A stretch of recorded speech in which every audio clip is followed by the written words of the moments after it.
하나님 감사합니다. 오늘도 하나님의 백성들을 성전으로 모이게 하셨사오니 이제 그들의 마음이 열리고 생각이 열려 하나님의 말씀이 그들 안에 자리 잡게 하시고 그들의 삶을 풍성하게 하시며 그들의 삶을 치유하시고 변화시켜 주옵소서. 사랑 많으신 우리 구주 예수 그리스도의 이름으로 기도드리옵나이다.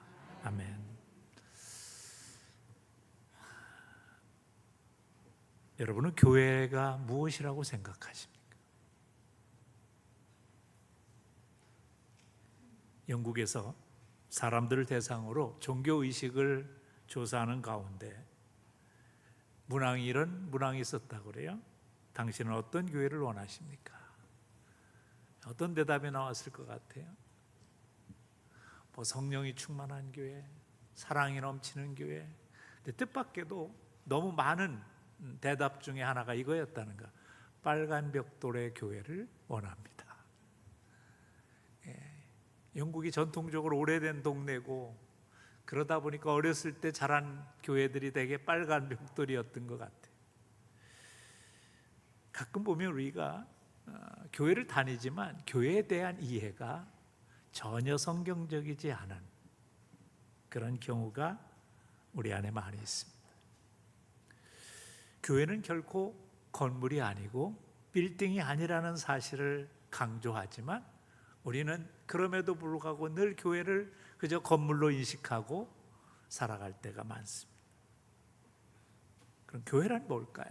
도대체 교회를 우리가 세상의 사람들에게 뭐라고 이야기할까요? 바울은 에베소 교회를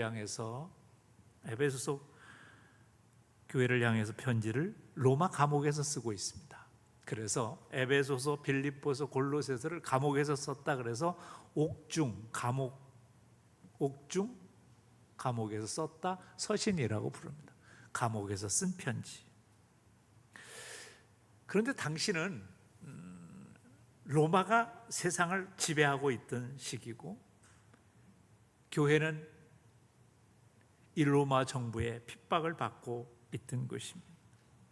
그럼에도 불구하고 이 세상의 핍박과 세상의 어려움과 세상의 문화 속에서 든든히 서가는 교회를 그는 생각하면서 여러분, 교회는 이런 교회여야 합니다, 이 이야기를 하고 싶었던 거예요. 그래서 오늘 여러분 한번 바울 사도가 들려주는 교회가 어떤 것인가를 들어보면서 내가 생각한 교회와 무엇이 차이가 있을까 하는 것을 좀 생각해 보길 바랍니다.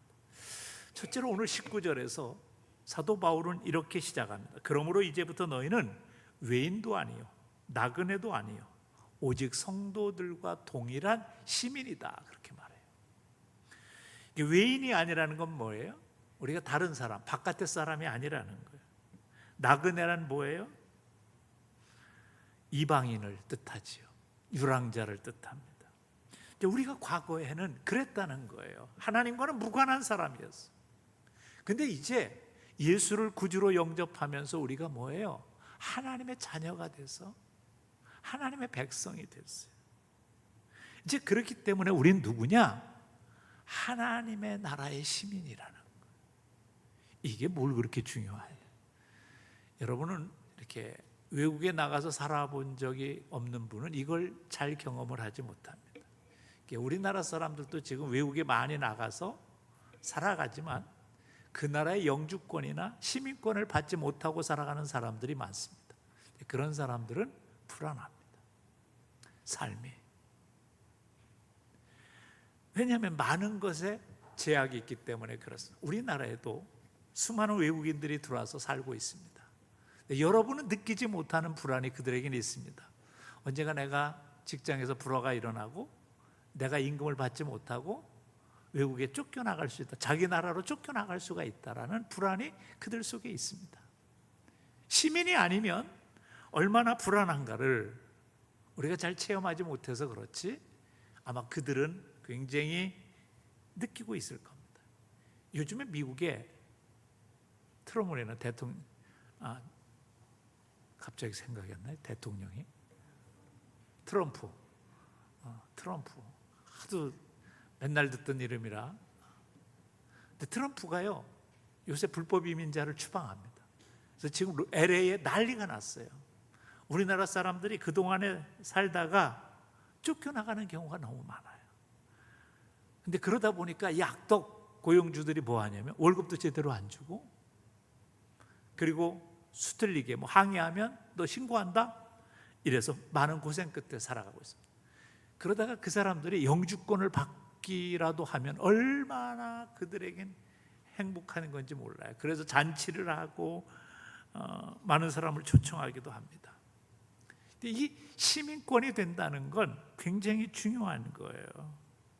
영주권을 받은 지 5년이 지나면 시민권을 받을 수 있는 혜택이 주어지는데, 그 시민권을 받고 나면 특권이 생겨요. 무슨 특권이 생겨요? 나라에서 책임져 준다는 거예요. 쉽게 얘기하면 분쟁 지역이 있어요. 어느 나라가 지금 위험해. 뭐 아프리카, 중동 위험하면 미국이 자기 국민을 보호하기 위해서 비행기를 보냅니다. 우리나라도 그렇잖아요. 시민들을. 그래서 지난번에 아프가니스탄이 큰 혼란을 겪을 때 우리나라도 비행기를 보내서 우리 시민들을 건져왔어요.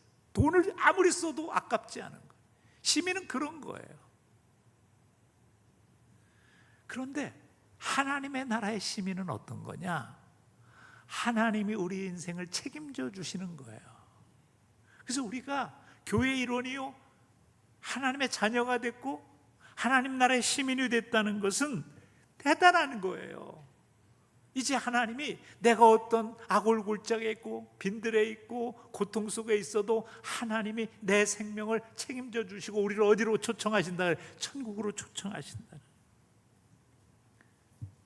그 두려워할 필요가 없다는 거예요. 오늘 성경은 이 이야기를 하는 거예요. 야, 너희들은 하나님의 나라의 시민이다. 이 하나님의 나라의 시민에게 가장 큰 특권은 하나님이 뭐라고 말씀해요?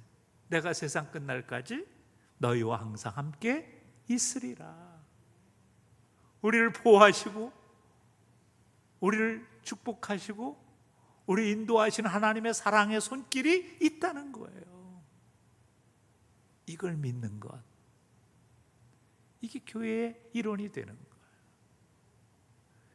교회는 아무것도 아닌 게 아니라 대단한 거지요. 또한 두 번째로 19절 하반절에 보면 하나님의 권속이라는 말이 있습니다. 이 권속이라는 말은 하나님께 속한 식구라는 뜻이에요. 하나님의 가족이라는 거죠. 여러분, 하나님의 자녀가 되는 가장 큰 축복이 뭘까요? 인생 살다 보면 쉬울 때도 있지만 어려울 때가 더 많아요. 그래서 세상의 어떤 종교는 인생을 고해다 그랬어요. 고생바다다.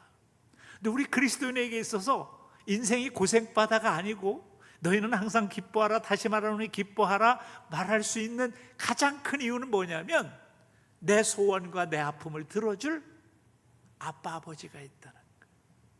로마서 8장 15절에 보면 사도 바울이 이런 고백을 합니다. 너희는 다시 무서워하는 종의 영을 받지 아니하였고 양자의 영을 받았으므로 아빠 아버지라 부르짖느니라. 우리도 세상 사는 게 편치 않아요. 이것저것 불편한 게 있어요. 그래도 우리에게 소망이 있고 우리의 삶을 바꿀 수 있는 게 뭐냐면 아빠, 아버지, 나의 기도를 들으시고 응답하시는 하나님이 내 가족이에요. 하나님이 내 아빠야. 이게 중요하다는 거예요.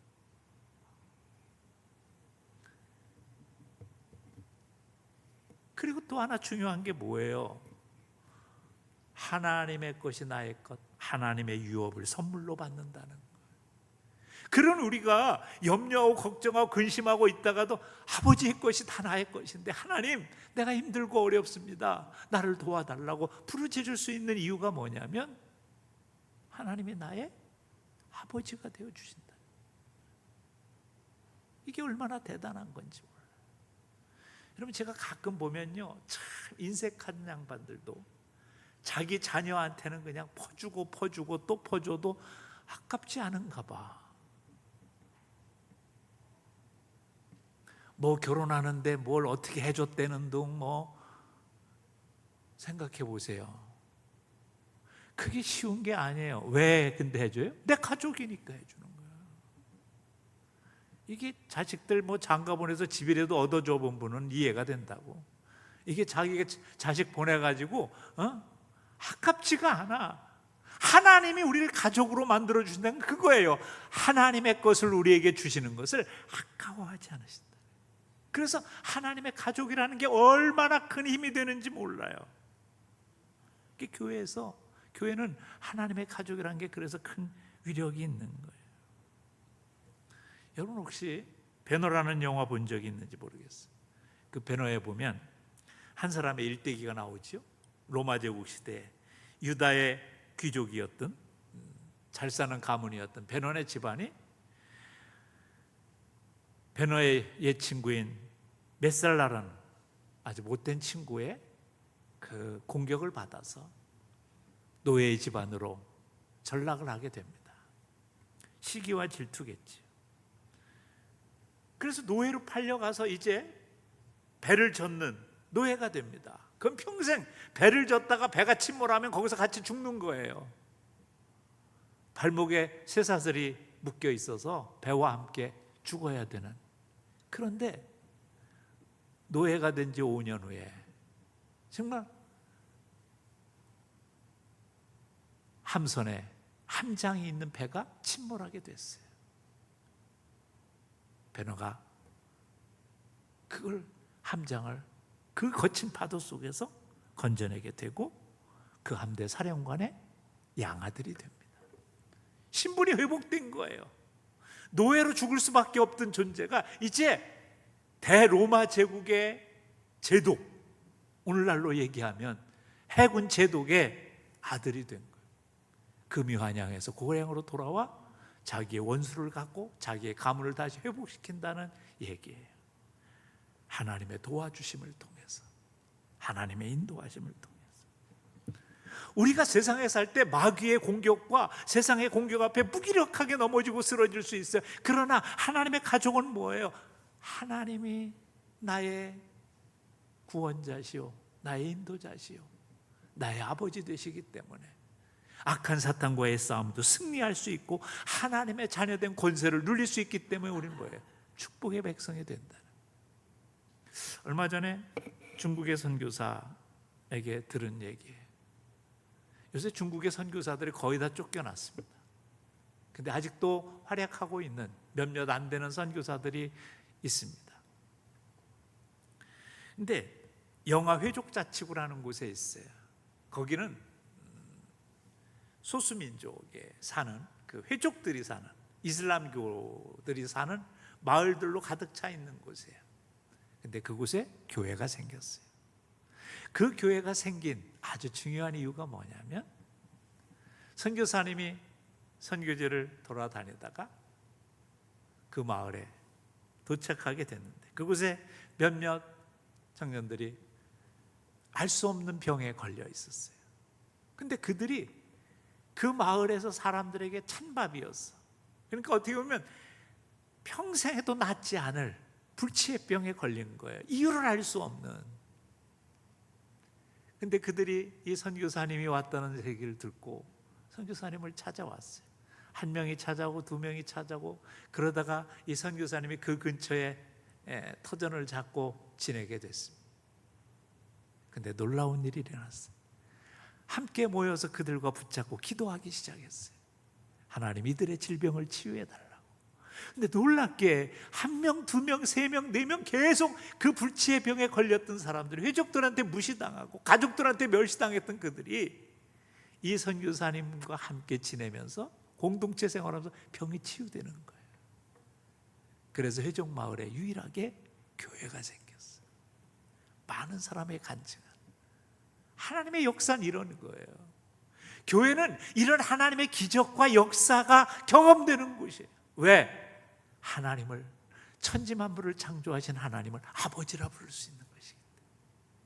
전 여러분의 인생의 곤고함과 힘듦과 해결되지 않는 많은 것들 좀 해통함으로 하나님 앞에, 하나님, 불치의 병을 고치시고 안진뱅이를 일으키시고 5천 명을 먹이셨던 그 놀라운 하나님의 능력이 내 삶에도 임하여 삶의 문제가 해결되고 삶의 마음이, 불안한 마음이 치유되고 염려와 근심이 사라지는 역사가 일어나게 해달라고 기도하는 그 치유의 현장이 어디요? 교회라는 거예요. 저는 우리 교회에서도 그런 치유의 역사를 경험하는 자들이 많아지길 주님의 이름으로 축복합니다. 20절에 보면 또 이런 말씀이 나와요. 너희는 사도들과 선지자들의 터 위에 세우심을 입은 자라. 그리스도 예수께서 친히 모퉁이 돌이 되셨느니라. 이 말은 굉장히 중요해요. 교회는 사도들과 선지자들의 터 위에 세워진 거예요. 이 말이 무슨 얘기인가? 하나님이 세우신 교회는 건물인데 그냥 세워지는 게 아니에요. 선지자들과 사도들이 한 일이 뭘까요? 복음을 전파하는 거예요. 그들이 자기의 시간을 빼앗고 자기의 정성과 수고와 자기의 인생의 모든 시간들을 헌신해서 뭐에 투자한 거예요? 복음을 전파하는데, 사람들의 삶을 바꾸고 변화시키는데.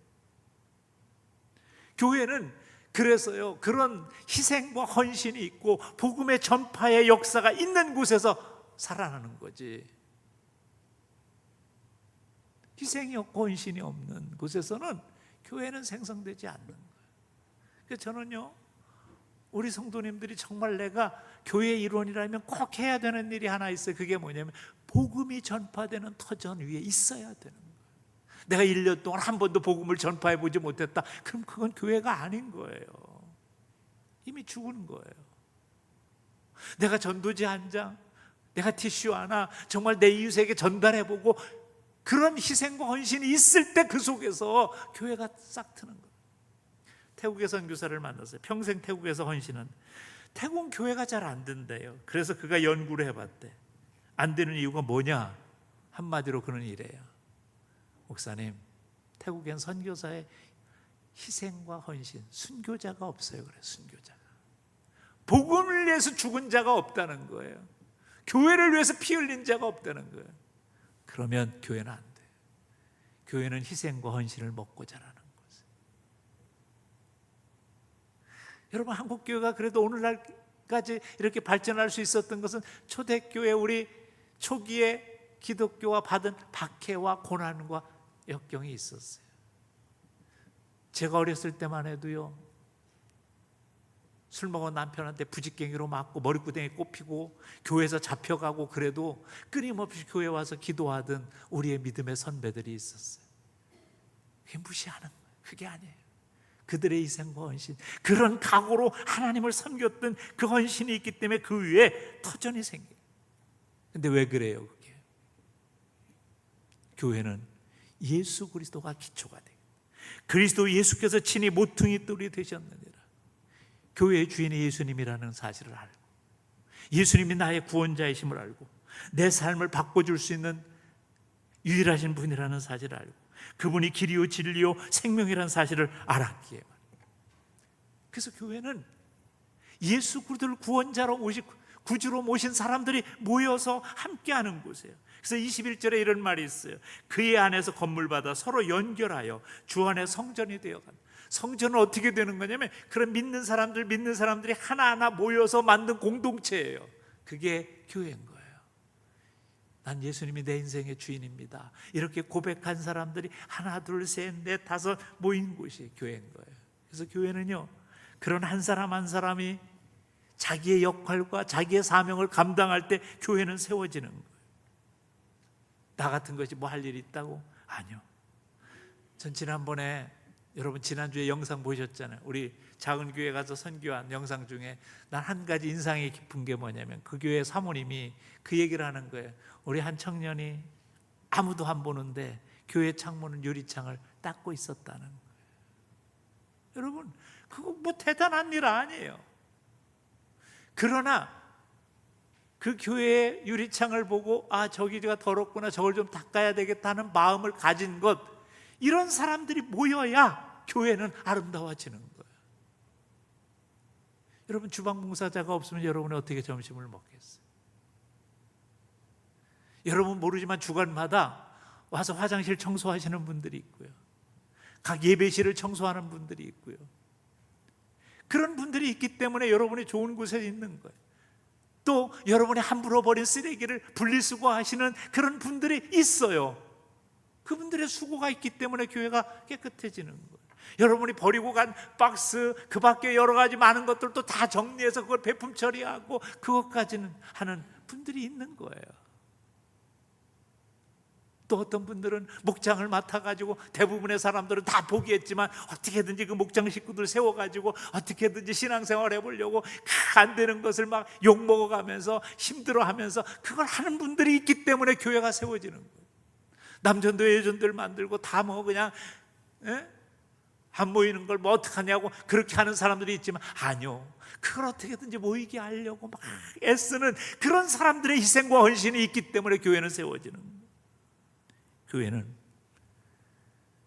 예수 그리스도를 구주로 고백하는 사람들이 함께 모였기 때문에 역사가 일어나는 거예요.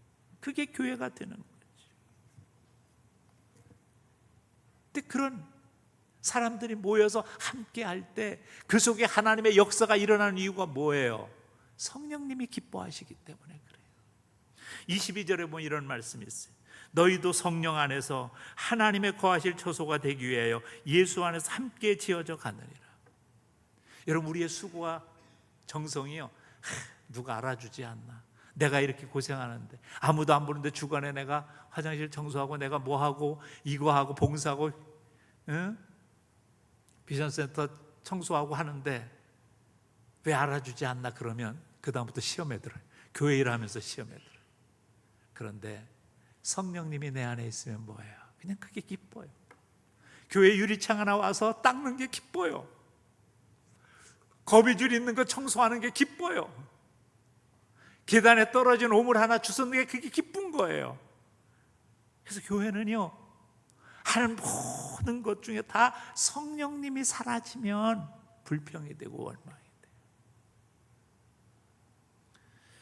그래서 고린도전서 3장 16절에서 사도 바울은 우리에게 이렇게 권합니다. 너희가 하나님의 성전인 것과 하나님의 성령이 너희 안에 거하는 것을 알지 못하느냐. 성령이 우리 안에 거해야 찬양도 은혜가 있는 거예요.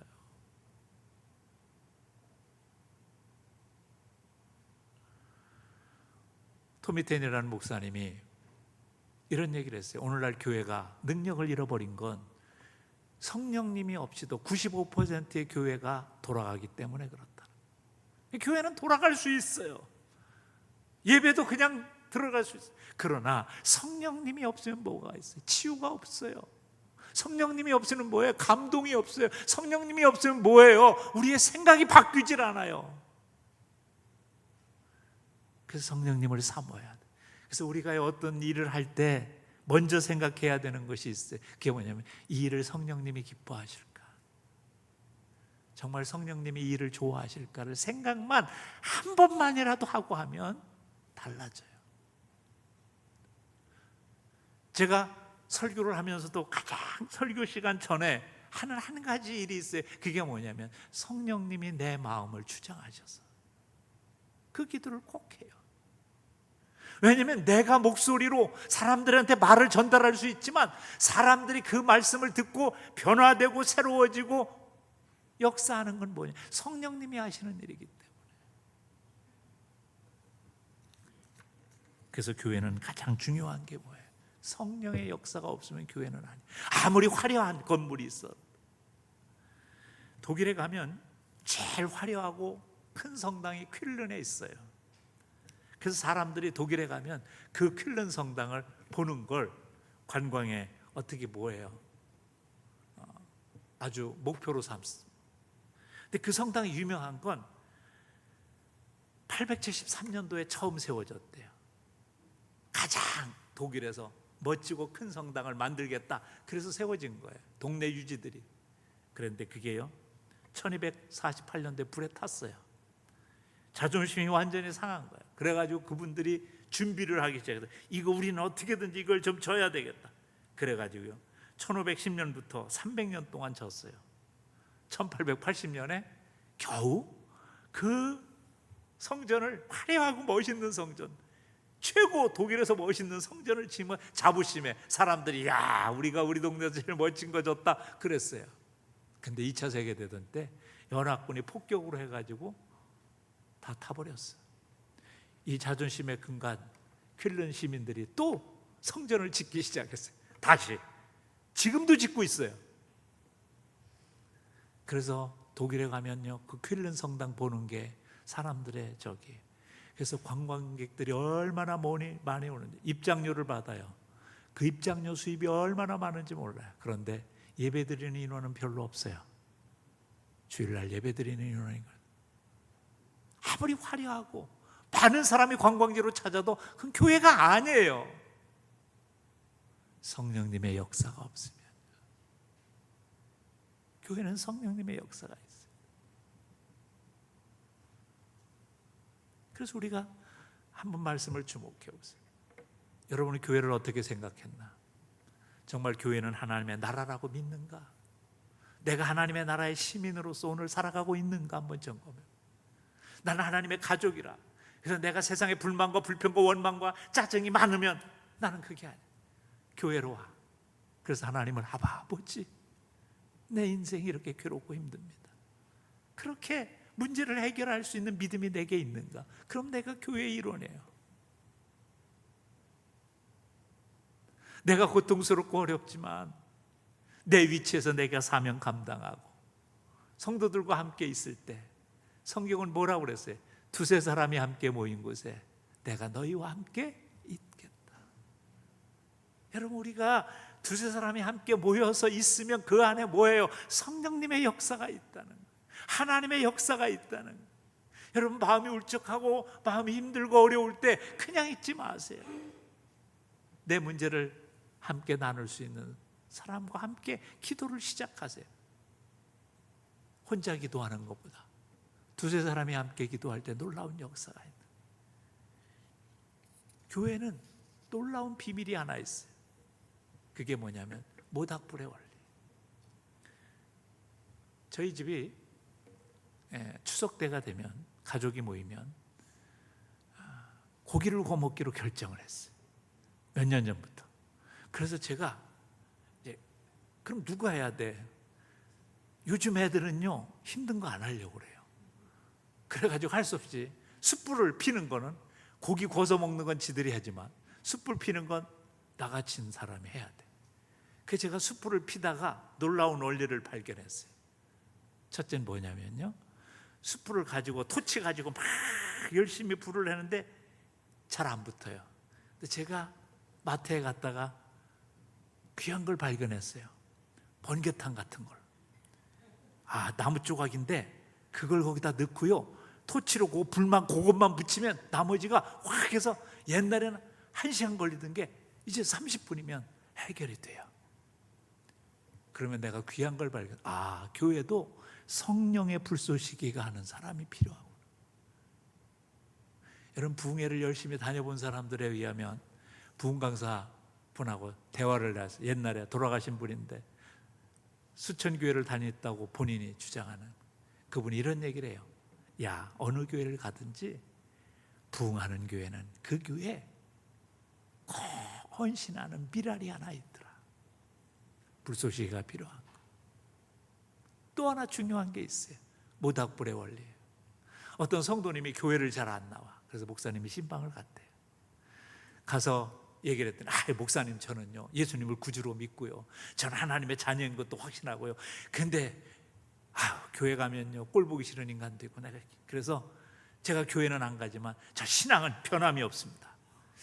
목사님이 이 사람을 어떻게 이해를 시켜야 될까? 그러다가 옛날에 마침에 여름이면 마당 앞에다가 화로를 만들고 밥을 하고 북을 끓이잖아요. 거기에 아주 불이 활활 타고 있더라. 그래서 가서 장작불 하나를 뺐어요. 나무 하나를, 장작불을 빼서 바깥에 놨어요. 목사님 뭐 하시는 거예요?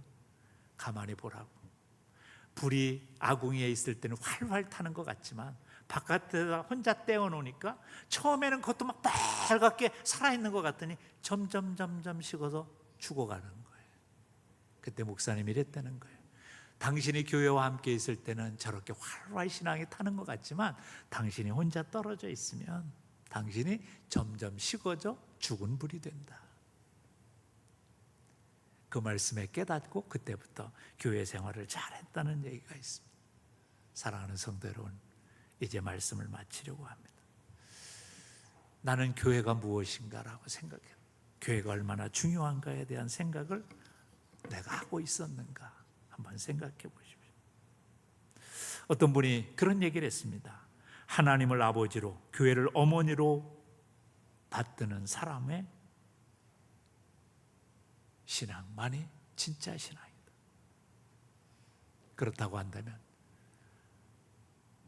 우리가 찬송가에 나오는 내 주의 나라와 주 계신 성전과 피 흘려 사신 교회를 늘 사랑합니다, 이 고백을 우리는 할 수 있을까?